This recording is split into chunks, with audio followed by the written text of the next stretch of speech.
శివారులోని శ్రీ వాసవి కన్యకా పరమేశ్వరి దేవాలయం చతుర్థ వార్షికోత్సవ వేడుకలు కమిటీ అధ్యక్షుడు తోపాటి అనంతకృష్ణ ఆధ్వర్యంలో ఘనంగా నిర్వహించారు. అమ్మవారికి 102 చీరలతో ప్రత్యేకంగా అలంకరించారు. రంగంపేట పీఠాధిపతి శ్రీ శ్రీ శ్రీ మాధవానంద సరస్వతి స్వామి ప్రత్యేక పూజా కార్యక్రమాలు చేశారు. భక్తులకు ఆశీర్వచనమిచ్చారు. శ్రీ జ్యోతిర్వాస్తు విద్యాపీఠం వ్యవస్థాపకుడు బ్రహ్మశ్రీ డాక్టర్ శ్రీ మహేశ్వర శర్మ సిద్ధాంతి వైద్య కమిటీ పూజా కార్యక్రమాలు జరిగాయి. మహిళలు సామూహిక కుంకుమార్చనలు జరిపించారు. కార్యక్రమంలో దేవల సమితి గౌరవ అధ్యక్షులు ఆమీటి పాండయ్య, ఉపాధ్యక్షుడు మ్యాడం రాధాకృష్ణన్, కోశాధికారి జోలకంటి మల్లేశం, కార్యనిర్వాహక కార్యదర్శి కోపల్లి విద్యాసాగర్, మహిళా సభ్యులు తేజవతి, మాలతి, విశాలాక్షి, హేమలత తదితరులు పాల్గొన్నారు.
గురువుగారు ఎప్పుడైతే వస్తారో అప్పుడు కార్యక్రమం సంపూర్తయినట్టు లెక్క.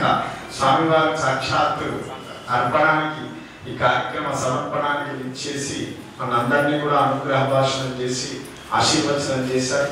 వారు సూచించిన మార్గంలో ప్రతి ఒక్కరూ నడుచుకుంటూ అమ్మను మనను చూసుకునేటువంటి భాగ్యం ఈశ్వరుడు మనకందరికీ కూడా ప్రసాదించాలని ఈ కార్యక్రమం శ్రీ శ్రీ శ్రీ కృష్ణానంద సరస్వతి స్వామి వారి చేత ప్రారంభించబడ్డని నిర్మించిన విభూతిచే ఈశ్వరుణ్ణి అభిషేకం చేసిన భూలోకంలో ఎన్ని ఫలపత్ర పుష్పములు ఉన్నాయో అన్ని అర్చించిన దానికంటే 1,000,000 రెట్ల ఫలం కలుగుతుందని ఇంద్ర కామ్యార్చనాది మనకు చెప్పడం జరుగుతుంది.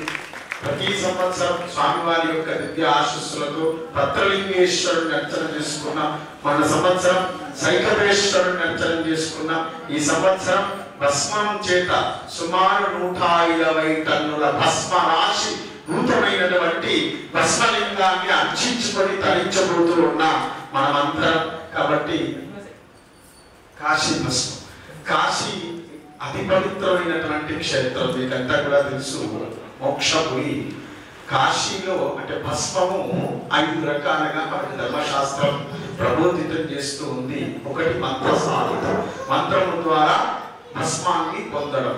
గోమయం, ఆవు పిడకలను సమంత్రకంగా అనేక ద్రవ్యాలు, క్షీరకం అనేటువంటి అనేక రకాల ద్రవ్యాల చేత భస్మం చేసి పంచాక్షర మహామంత్రం చేత నెయ్యి ఇత్యాదులను కలిపి అగ్నికి తర్పణ చేస్తే వచ్చేటువంటి భస్మము, దాన్ని మంత్రభస్మము అని అంటారు. రెండవది మృత్తికా భస్మం, సహజంగా భూమిలో లభించేటువంటి భస్మాన్ని మృత్తికా భస్మము అని అంటారు. 3 శిలా భస్మం, 4 విరజా భస్మం. ఇది అత్యంత ప్రధానమైనటువంటి భస్మము. శివగీతంలో చెబుతున్నటువంటి భస్మము విరజా భస్మం.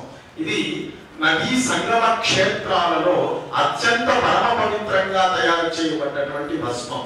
శ్రీ జ్యోతిర్వాస్తు విద్యాపీఠం ద్వారా కాశీలో అత్యంత ప్రధానమైనటువంటి 41 ఘాట్లలో సమితిగా తయారు చేసినటువంటి భస్మము చేత భస్మేశ్వరుని అర్చించడం జరుగుతూ ఉంది. అదేవిధంగా అరుణాచలంలో 12 అష్టలింగాలతో పాటు గిరిపైన చేసినటువంటి అష్టలింగాలతో పాటు సూర్య చంద్రలింగములు 10 అరుణగిరిపై తయారు చేసినటువంటి 11 భస్మాల చేత మొత్తం 56 భస్మాల చేత ఈశ్వరుణ్ణి అర్చించి తరించబోతుంది. మహాశివరాత్రి సందర్భంగా ఈ 56 రకాల భస్మాల చేత ఈశ్వరుని తయారు చేయడం జరుగుతుంది.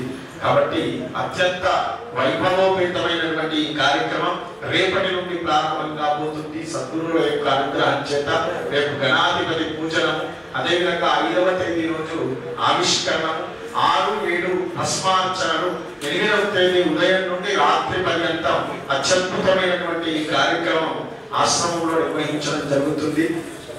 ప్రతి ఒక్కరూ ఇచ్చేసి ఆశ్రమానికి వచ్చినటువంటి సాంప్రదాయ దుస్తులచే వచ్చినటువంటి ప్రతి ఒక్కరూ భస్మలింగానికి భస్మము చేత అర్చించేటువంటి ఒక గొప్ప ఐశ్వర్యానికి ఆశ్రమం కలుగజేస్తుంది. ఈ అవకాశాన్ని వినియోగించుకొని తరించవలసిందిగా ఆహ్వానిస్తూ హర నమః పార్వతీపతే హర హర మహాదేవ. స్వామివారి యొక్క ఎలవచేయండి, ఒక్కొక్కరుగా వచ్చి ప్రసాదం తీసుకొని 1 నిమిషం శివ నామం పలికి ఈ కార్యక్రమాన్ని సమాప్తి చేసుకుంటాం. ఎట్లా పలకాలి నామం? చక్కగా చేతులెత్తి చెప్పాలి. చేతులెత్తి చెప్పండి. నమః శివాయ, ఓం నమః శివాయ.